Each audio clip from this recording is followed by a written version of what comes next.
Hello everyone, welcome back to my channel आत्मनिर्भर लड़की। सबसे पहले तो thank you very much for your support. इतने कम टाइम में आपने मुझे इतना सपोर्ट किया है, तो thank you very very much for your support. Wednesday 20 मई 2020 को अम्पन नाम का एक साइक्लोन उड़ीसा और वेस्ट बंगाल को हिट करने वाला है। क्या आप जानते हैं कि साइक्लोन क्या होता है, कैसे फॉर्म होता है, ये साइक्लोन की क्या क्या कैटेगरी है, super cyclone, extremely severe cyclone? नहीं जानते? तो इस वीडियो को एंड तक जरूर देखना। इस वीडियो में आप बहुत अच्छे से समझ जाएंगे कि साइक्लोन कैसे फॉर्म होता है और अलग अलग कैटेगरीज क्या है साइक्लोन की। Cyclone is a low pressure area with spherical winds moving inward. यहाँ प्रेशर का मतलब है एटमॉस्फेरिक प्रेशर, यानी कि जो प्रेशर एटमॉस्फेयर किसी सरफेस के ऊपर एक्सर्ट करती है उसे हम एटमॉस्फेरिक प्रेशर कहते हैं। तो लो प्रेशर एरिया क्या होगा? ऐसा एरिया जहां का एटमॉस्फेरिक प्रेशर उसके आसपास के एरिया से कम हो, वो लो प्रेशर एरिया होगा। जब ओशन के आसपास टेम्परेचर, यानी कि ओशन के एनवायरनमेंट में जो टेम्परेचर है वो इंक्रीज होता है, तो वहां मौजूद हवा गर्म हो जाती है, जिससे कि हवा की डेंसिटी कम हो जाती है, यानी कि हवा हल्की हो जाती है और ये हवा ऊपर उठने लगती है। अब क्योंकि एक पर्टिकुलर जगह से हवा ऊपर की ओर उठ चुकी है, तो वो एरिया वेकेंट हो जाता है, खाली हो जाता है, और इससे क्रिएट होता है एक लो प्रेशर एरिया। उस खाली जगह को भरने के लिए आसपास की हवा तेजी से लो प्रेशर एरिया की तरफ बढ़ती है। हाई टेम्परेचर की वजह से ओशन का पानी भी गर्म होता है और मॉइस्चर या वेपर के फॉर्म में हवा के साथ ऊपर जाता है। ये जो मॉइस्ट एयर है वो थोड़ा ऊपर जाकर ठंडी होने लगती है और कंडेंसेशन का प्रोसेस स्टार्ट होता है और ऐसे बनते हैं क्लाउड्स।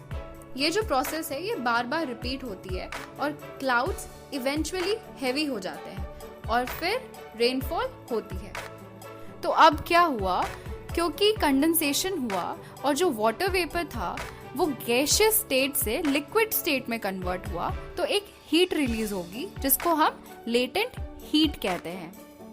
इस हीट की वजह से ओशन के आसपास का टेम्परेचर और भी ज्यादा इंक्रीज हो जाता है। फिर से गर्म हवा मॉइस्चर के साथ ऊपर उठती है और एक लो प्रेशर एरिया डेवलप हो जाता है।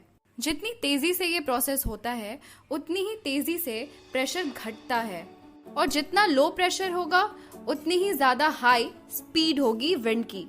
During this process of wind moving towards a low pressure area एक इफेक्ट होता है जिसको हम कोरियोलिस इफेक्ट कहते हैं। कोरियोलिस इफेक्ट की वजह से जो विंड है उसके डायरेक्शन में डिफ्लेक्शन होता है, मतलब हवा सीधे लो प्रेशर एरिया की तरफ नहीं जाकर के डिफ्लेक्ट होकर के लो प्रेशर एरिया की तरफ बढ़ती है। इस डिफ्लेक्शन की वजह से स्फेरिकल फॉर्म जनरेट होता है एंड हेंस साइक्लोन फॉर्म होता है। जो सेंट्रल मोस्ट रीजन होता है साइक्लोन का उसको हम आई ऑफ साइक्लोन कहते हैं। आई ऑफ साइक्लोन में सबसे कम एटमॉस्फेरिक प्रेशर होता है, और जितना कम एटमॉस्फेरिक प्रेशर उतनी तेज हवा। तो आई होप आपको यहाँ तक समझ में आ गया होगा कि एक साइक्लोन का फॉर्मेशन कैसे होता है। अब मैं आपको ट्रॉपिकल साइक्लोन के बारे में कुछ फन फैक्ट्स बताऊंगी। नॉर्थ अमेरिका में ट्रॉपिकल साइक्लोन को हरिकेन कहते हैं, फिलीपींस में टाइफून कहते हैं, सदर्न हेमिस्फेयर और इंडियन ओशन में ट्रॉपिकल साइक्लोन ही कहते हैं। क्या आपको पता है कि सबसे ज्यादा डिस्ट्रक्टिव साइक्लोन कौन सा था? 1974 में साइक्लोन ट्रेसी ने डार्विन को हिट किया था, और इस साइक्लोन को सबसे ज्यादा डिस्ट्रक्टिव साइक्लोन माना जाता है।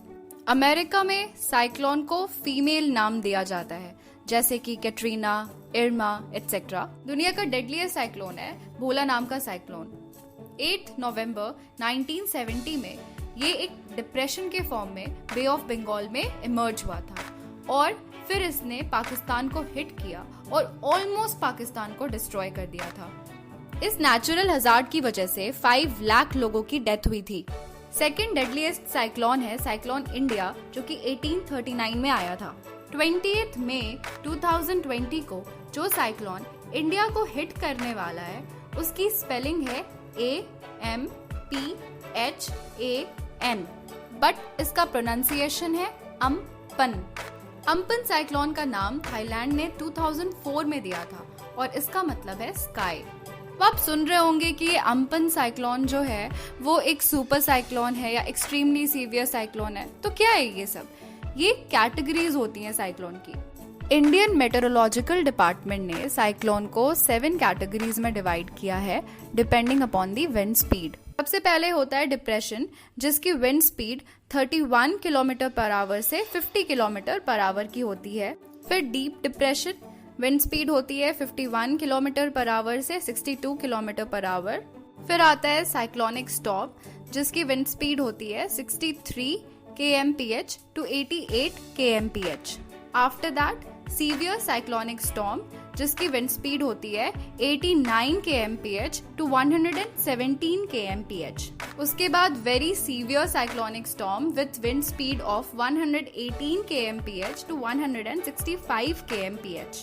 Then extremely severe cyclonic storm with wind speed of 166 kmph to 220 kmph. And then finally super cyclonic storm with wind speed of 221 kmph or greater than that. Amphan cyclone 16 मई 2020 को बे of Bengal में form हुआ और gradually उसकी speed 270 kilometre per hour की हो गई, जिस वजह से इसको सुपर साइक्लोन की कैटेगरी में रखा गया। पर क्योंकि ये हवा ओशन की तरफ से अब कोस्टल रीजन्स की तरफ बढ़ रही है, तो ओशन का जो गर्म पानी होता है, जो गर्म हवा होती है, वो इसको नहीं मिल रहा। तो इसलिए विंड की स्पीड कम हो गई है और अब ये एक्सट्रीमली सीवियर साइक्लोनिक स्टॉर्म की कैटेगरी में आ गया है। And it is expected to hit West Bengal with a wind speed of 165 to 175 kmph। Wind speed में रिडक्शन होने के बावजूद ये साइक्लोन बहुत ज्यादा डेंजरस है। आइए देखते हैं कैसे। इतनी तेज हवा की वजह से कोस्टल रीजन के आसपास जितने भी कच्चा हाउसेज हैं उनको एक्सटेंसिव डैमेज होगा और साथ ही साथ पक्का हाउसेज को भी कुछ डैमेज होगा। कम्युनिकेशन या फिर पावर पोल्स को डैमेज होगा, रेलवे लाइंस, रोड का लिंक टूट जाएगा, क्रॉप्स और पेड़ों को नुकसान पहुंचेगा। साइक्लोनिक स्टॉर्म्स में बहुत तेज हवा और बहुत तेज बारिश होती है। तेज हवा के साथ जो ओशन का पानी होता है वो तट तक पहुंच जाता है और इसको हम स्टॉर्म सर्ज कहते हैं। स्टॉर्म सर्ज की वजह से फ्लडिंग होती है कोस्टल एरियाज में, जो कि वहां पे रह रहे लोगों के लिए बहुत डेंजरस होता है। आई होप आज की वीडियो में आपको साइक्लोन से रिलेटेड सारी क्लैरिटी मिल गई होगी।